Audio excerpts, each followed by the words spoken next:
salah satu penyebab kita bisa terjerumus karena ilmu yang kita miliki itu ilmu yang harusnya membawa kita lebih bijak, lebih pintar, justru akan menjerumuskan kita dalam jurang kehancuran.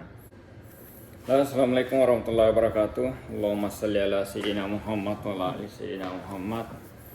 Pemirsa, bagaimana biasa di buku ini ada Quran nih, Inspiration, Didik Junaidi meresapi makna ayat-ayat pengunggah jiwa. Ini buku ini sangat bagus. Ini ada inspirasi-inspirasi yang ada di dalam Al-Quran. Ini membantu kita untuk memahami setiap ayat-ayat dan Al-Quran. Ini saya akan mencoba membacakan satu bagian dari buku ini yang merupakan makna penjabaran dari Al-Quran itu sendiri.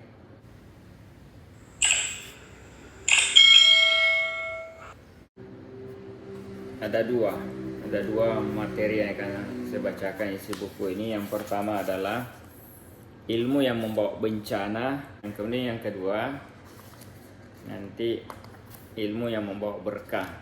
Jadi ada dua. Jadi nanti kita akan melihat yang mana ilmu yang membawa bencana dan mana yang membawa berkah.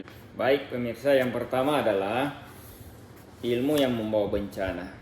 Ya, di dalam buku ini dijelaskan bahwa dalam Quran surat Al-A'raf ayat 175 yang berbunyi A'udzubillahi minasyaitonirrajim. Bismillahirrahmanirrahim. Watlu alaihin naba alladzi atainahum ayatina wa ansalaha minha wa atba'ahu syaitan wa kana minal ghawin. Ini kalau diartikan sebagai berikut: dan bacakanlah kepada mereka berita orang yang telah kami berikan kepada ayat-ayat kami. Yang dimaksudnya adalah pengetahuan tentang isi Alkitab. Kemudian dia melepaskan diri daripada ayat-ayat itu, lalu dia ikuti setan. Lalu dia tergoda. Dia ikut godaan-godaan setan, kemudian akhirnya dia terjerumus, kemudian tergoda, maka jadilah dia termasuk orang-orang yang sesat. Ya, ini maksudnya di ayat ini kurang lebih singkatnya bahwa Allah sudah memberikan ayat-ayat peringatan, pedoman dan lain sebagainya tentang kehidupan dunia dan lain sebagainya. Tapi ternyata dia lebih suka kepada jalan sesat yang dituntun oleh setan. Ini dalam Quran surat Al-A'raf ayat 175. Jadi ketika menjelaskan ayat ke-175 ini dari surat Al-A'raf ini, ada satu syekh ulama yang bernama Muhammad Ali As-Sabuni.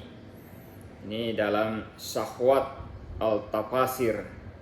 Ini tafsirnya mengutip pendapat Ibnu Abbas radhiyallahu an, bahwa yang dimaksud dengan orang yang telah diberi ayat-ayat Allah kemudian melepaskannya sehingga disertai oleh setan dan akhirnya tergoda adalah Bal'am bin Ba'urah. Jadi sejumlah ulama tafsir juga seperti Ibnu Katsir dan Fakhruddin Ar-Razi menegaskan bahwa Bal'am bin Ba'urah ini adalah seorang ulama yang juga wali Allah dari kalangan Bani Israel yang hidup di zaman Nabi Musa alaihissalam. Dia sangat mustajab doanya sangat-sangat diijabah. Dia sangat mustajab doanya. Dia termasuk salah seorang yang diberi ilmu tentang ilmu azam atau nama Allah yang paling agung. Menurut Ibnu Mas'ud, Bal'am bin Ba'urah ini adalah seorang alim dan abid. Dia ahli ibadah dari Bani Israel yang diutus oleh Nabi Musa alaihissalam untuk menyampaikan dakwah, menyerukan ajaran tauhid kepada Raja Madian waktu itu. Raja Madian Namun ketika bertemu dengan Raja Madian tersebut, sang raja justru memberinya berbagai fasilitas berupa harta serta jabatan yang tinggi.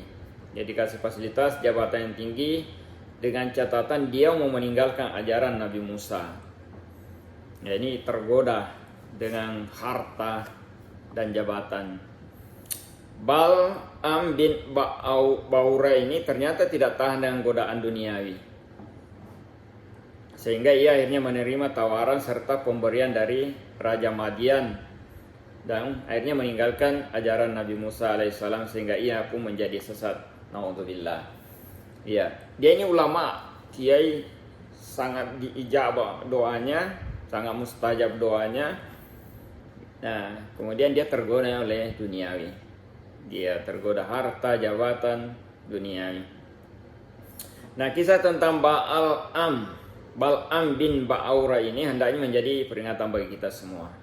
Tentu tidak terkecuali mereka yang diberi anugerah oleh Allah SWT berupa ilmu pengetahuan.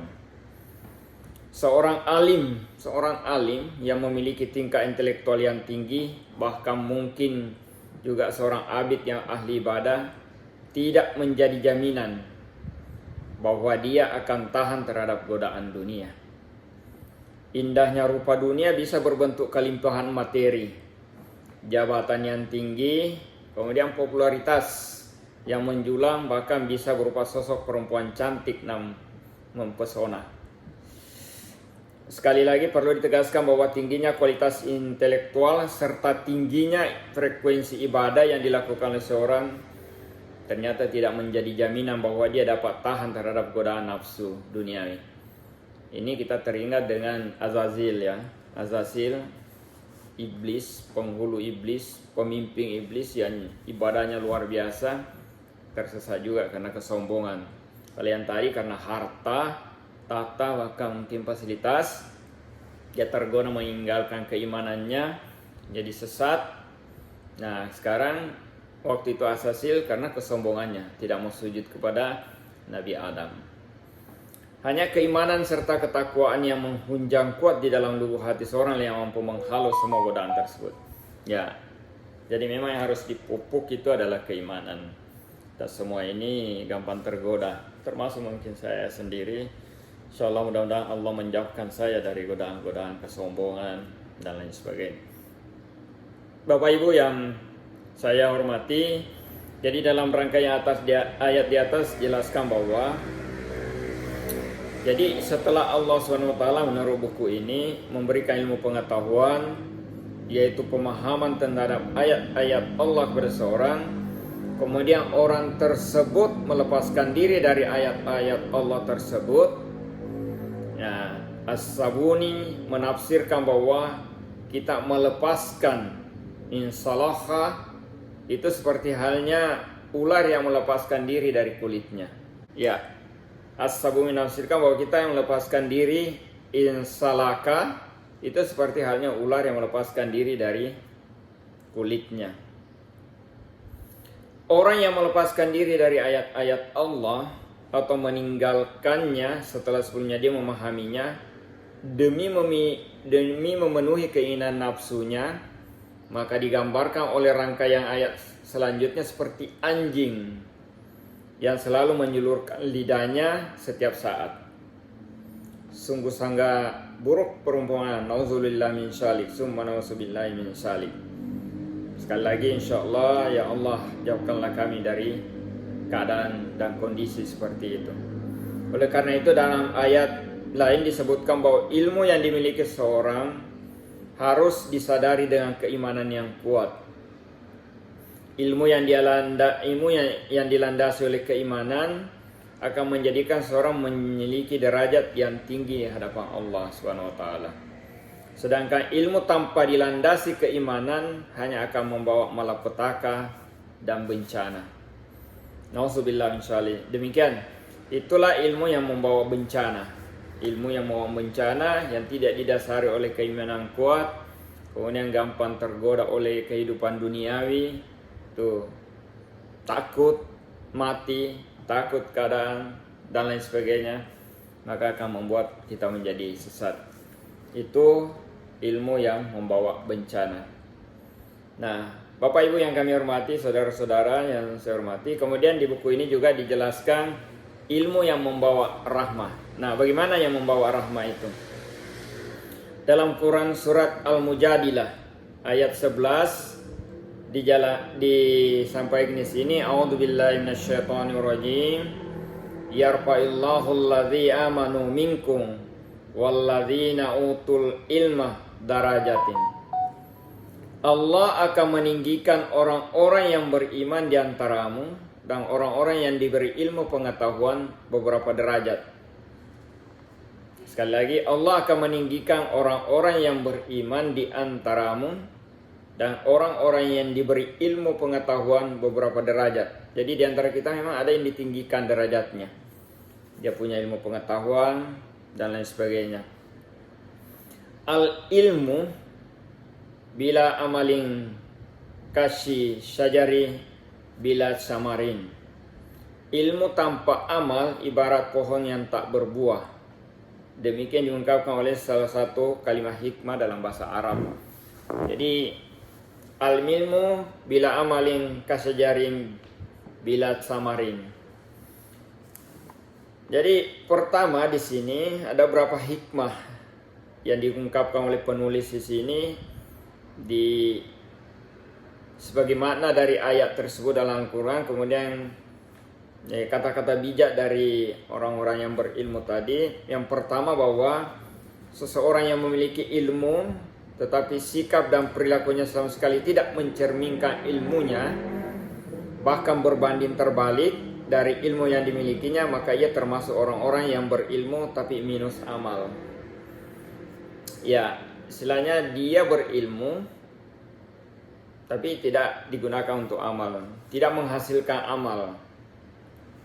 Orang yang demikian itu bahkan sangat mungkin tidak mendapatkan hidayah dari ilmu yang dimilikinya. Rasulullah SAW ini sangat mengecam keras orang-orang yang berilmu tetapi tidak bersikap dan berperilaku sesuai ilmu yang dimilikinya. Ya, ada orang yang mungkin hafal Quran, ada yang menguasai ilmu hadis, tapi suka marah, suka mengecam, suka memfitnah, dan suka menjelekkan orang, suka membodoh-bodohi orang, dan suka memandang enteng, memandang remeh. Maka itu dianggap dia tidak mendapatkan amal hikmah dari ilmunya itu. Dalam salah satu sabdanya beliau Rasulullah SAW menegaskan, jadi barang siapa yang bertambah ilmunya dan tidak bertambah hidayahnya, niscaya ia akan bertambah jauh dari Allah SWT. Ya, dia memperoleh ilmu itu bukan karena keikhlasan, bukan untuk mendapatkan amal ibadah, tapi mungkin ingin mendapatkan pujian. Nah, sehingga ketika dia dipuji, ya mungkin dia timbul kesombongannya. Akhirnya dia jauh dari Allah, sombong, riya dan lain sebagainya. Dan ilmunya itu maka dia akan semakin jauh dari Allah.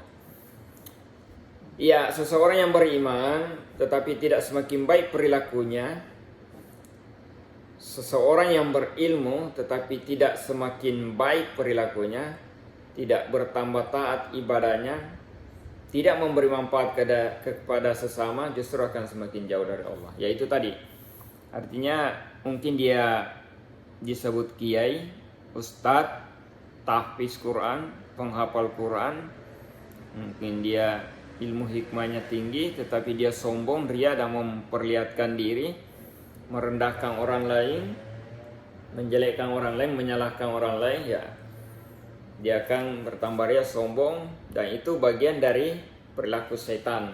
Itu akan menjauhkan dia dari Allah SWT. Ya, ini penjelasan dari buku ini ya. Inilah salah satu makna dari ungkapan di atas bahwa ilmu tanpa amal bagaikan pohon yang tidak berbuah.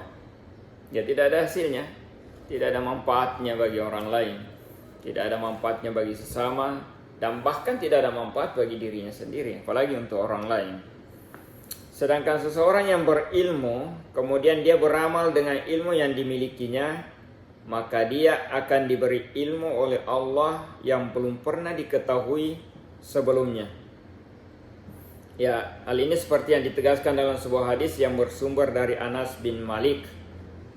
Barang siapa mengamalkan apa-apa yang ia ketahui, maka Allah akan mewariskan kepadanya ilmu yang belum diketahuinya. Ini luar biasa.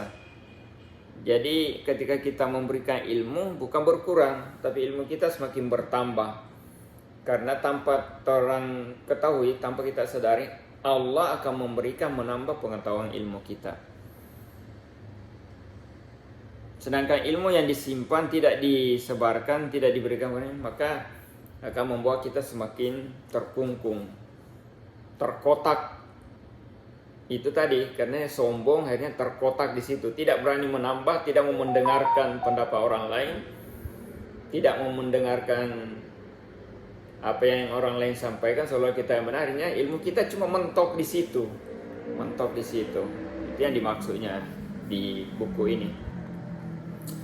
Kemudian yang kedua, tadi itu yang pertama ya. Kemudian makna lain dari ungkapan bijak tersebut adalah jika seseorang memiliki ilmu tetapi ia tidak pernah mau untuk berbagi. Nah, ini tadi. Tidak mau berbagi kepada orang lain, enggan untuk mengajarkan ilmunya kepada orang lain, maka ilmu yang dimilikinya ibarat pohon yang rindang, namun tidak menghasilkan buah yang bisa memberi manfaat kepada orang lain. Ya, saya pikir ini jelas tadi ya. Karena dia memiliki ilmu, merasa dirinya rindang, kelihatan dia besar, orangnya pohongan, tapi tidak diberikan kepada orang lain, ya tidak ada hasil, tidak ada buah, karena tidak bisa dimanfaatkan orang lain. Sama dengan pohon kalau rindang, daunnya tetapi tidak ada buahnya, ya tidak ada gunanya. Paling tinggi ya memang ada gunanya sedikit, tempat untuk bernaung mungkin, untuk bernaung dari panas matahari. Tapi justru bahaya kalau kena petir. Mungkin kalau yang rindang itu yang gampang kena petir. Jadi kualitas ilmu seseorang justru akan semakin baik dan meningkat ketika ia iringi dengan ketulusan berbagi ilmu dengan orang lain. Ilmu akan berkembang ketika diajarkan kepada orang lain. Sebaliknya ilmu akan mandek ketika hanya dimiliki sendiri. Ya itu tadi, ketika dia mengkotakkan diri, mematok diri bahwa dia yang paling benar, kemudian pengetahuan yang dimiliki dia tidak memberikan kepada orang lain karena takut disaingi mungkin, takut keahliannya diambil mungkin dan lain sebagainya, sehingga dia membatasi diri tidak memberikan orang lain, maka ilmunya cuma mandek di situ. Karena sesungguhnya ilmu itu bukan cuma datang dari kita untuk membaca dan mendapatkan, tapi ada dari orang lain, pendapat orang lain, kemudian dimasukan dari orang lain, itu akan memperkaya ilmu kita. Karena itu makanya musyawarah, mufakat, silaturahmi itu sangat-sangat diperintahkan oleh Rasulullah. Karena dengan begitu ilmu kita bertambah, kebijaksanaan kita bertambah. Jadi ilmu harus diamalkan. Ilmu yang diamalkan ibarat pohon yang rindang dengan buah yang lebat, sehingga ia bisa memberi manfaat kepada sesama manusia. Manfaat ilmu akan dapat dirasakan ketika mampu diwujudkan dalam tindakan nyata. Keberkahan ilmu akan terasa ketika ilmu yang dimiliki seseorang mampu memberi pencerahan kepada orang lain. Betapapun tingginya ilmu seseorang, tapi ketika ilmu yang dimilikinya tidak dapat memberi manfaat baik untuk dirinya sendiri, lebih-lebih kepada orang lain, maka sia-sia ilmu yang dimilikinya. Singkatnya ya, ilmu yang membawa rahmat adalah ilmu yang bermanfaat bagi umat. Ilmu yang membawa berkah adalah ilmu yang mampu menggugah untuk hidup yang lebih terarah. Ilmu yang membawa hidayah adalah ilmu yang dapat mengubah seseorang dari jalan yang gelap menuju jalan yang terang. Jadi ilmu yang membawa hidayah adalah ilmu yang dapat mengubah seorang diri dari jalan yang gelap, diri mereka dari jalan yang gelap ke jalan yang terang. Itu ilmu yang membawa hidayah. Kemudian ilmu yang membawa cahaya adalah ilmu yang mengantarkan pemiliknya menuju kebahagiaan dunia dan akhirat. Ya, itulah ilmu-ilmu yang membawa rahmat. Membawa rahmat. Berbeda tadi yang pertama adalah ilmu yang membawa bencana. Jadi sebenarnya ini satu kesatuan antara ilmu yang membawa bencana dan ilmu yang membawa berkah. Istilahnya batasnya itu hanya ya kalau mau diibaratkan benang tipis. Sering kita dengar itu benang merahnya. Pemisah benang merahnya apa? Tipis. Jadi orang yang berilmu itu bisa terjerumus. Berilmu agama bisa terjerumus ke ilmu setan. Dan sebaliknya, tergantung. Makanya kita harus selalu berdoa kepada Allah. Mudah-mudahan kita selalu diarahkan, kemudian kita ditetapkan di jalan ketakwaan, agar ilmu yang kita miliki betul-betul punya kemanfaatan pada orang banyak. Dan jangan sampai ilmu yang kita miliki ini justru membawa bencana bagi diri sendiri maupun orang lain. Demikian pemirsa, isi kandungan dari buku Quranic Inspiration tadi. Ini mengambil 2 ayat, satu dari Al-Araf tadi, kemudian surah Al-Mujadilah. Insyaallah mudah-mudahan ada manfaatnya bagi semua. Demikian, Assalamualaikum warahmatullahi wabarakatuh. Selamat bekerja, semangat pagi.